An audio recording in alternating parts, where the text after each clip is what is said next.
Ah, há muitos profetas, gurus do autoconhecimento, do autodesenvolvimento, mas eu vejo que a maioria das teorias ainda passam pelo processo físico, pelo processo da matéria.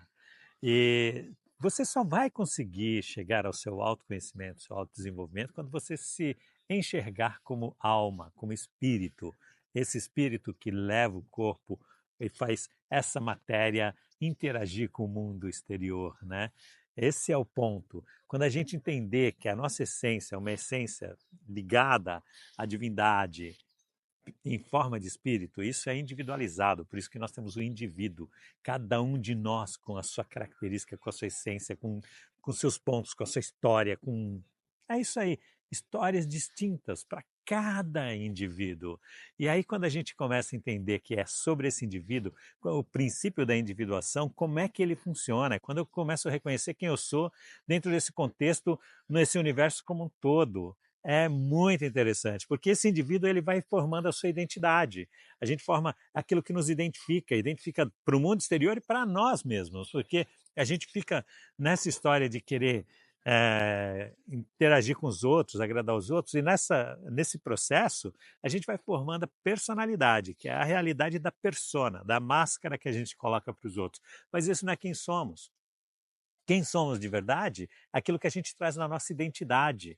É, magnífico isso, ok? É o que está realmente na nossa identidade, quem nós vamos nos tornando. Esse é o processo da evolução do espírito. A identidade é a evolução do espírito, porque na nossa identidade tem sim os nossos vícios e as nossas virtudes. Dá uma palestra enorme falar desses dois elementos interagindo entre si para ir formando a nossa identidade. O que a gente leva para o outro é o que a gente caracteriza como persona. E está todo mundo fazendo uma grande confusão, porque a persona é aquilo que a gente expõe, é como os outros nos leem e como a gente acredita que nós somos baseado na interação com o próximo, com as pessoas que estão ao nosso redor. Aí formando as personas, e o grupo de personas vai formando as nossas comunidades. E a gente acha que a gente está abafando, porque certamente nós estamos abafando porque nós vamos nos aproximando dos grupos que têm afinidade conosco, ou seja, dentro do campo material e do campo espiritual. A gente vai lá e vai montando as nossas comunidades, aquilo que nós temos, as pessoas em comum, né? E aí a comunidade vai formando a sociedade, que é quando você tem diversos grupos de pessoas, diversas comunidades e precisa interagir, e aí a gente vai estabelecendo já não mais os códigos do pequeno grupo e de nós mesmos, mas sim os códigos do social, ou seja, aquilo que não faz parte daquilo que eu mais gosto, daquilo que eu acredito, daquilo que faz parte desse meu modelo de persona, mas que eu preciso aceitar porque são as regras da sociedade.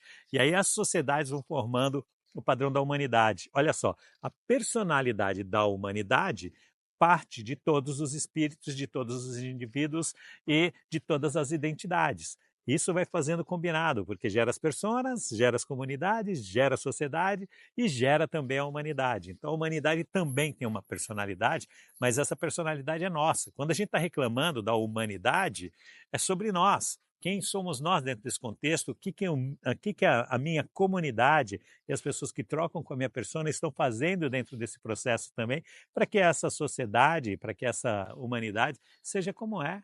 Então, quando a gente fala que a gente precisa buscar o autodesenvolvimento, a gente precisa buscar o autoconhecimento, é fazer um mergulho profundo, mas na alma, no espírito, saber quem nós somos enquanto espírito. E as pessoas sequer têm coragem de pensar nisso, porque logo já pensam em assombração, entre outras coisas, ninguém quer tocar nessas coisas, porque acham que é algo do além. E é interessante também, porque o algo do além é como se só tivesse o mal, só a maldade. A bondade não existe, o lado da bondade. Esse é o que eu quero estar. Mas aí, se eu também não me posiciono e não me aproximo desse entendimento e me posiciono como parte dessa bondade espiritual, eu também não navego dentro desse contexto moral e social, né? É muito doido pensar nessas coisas. O que você acha?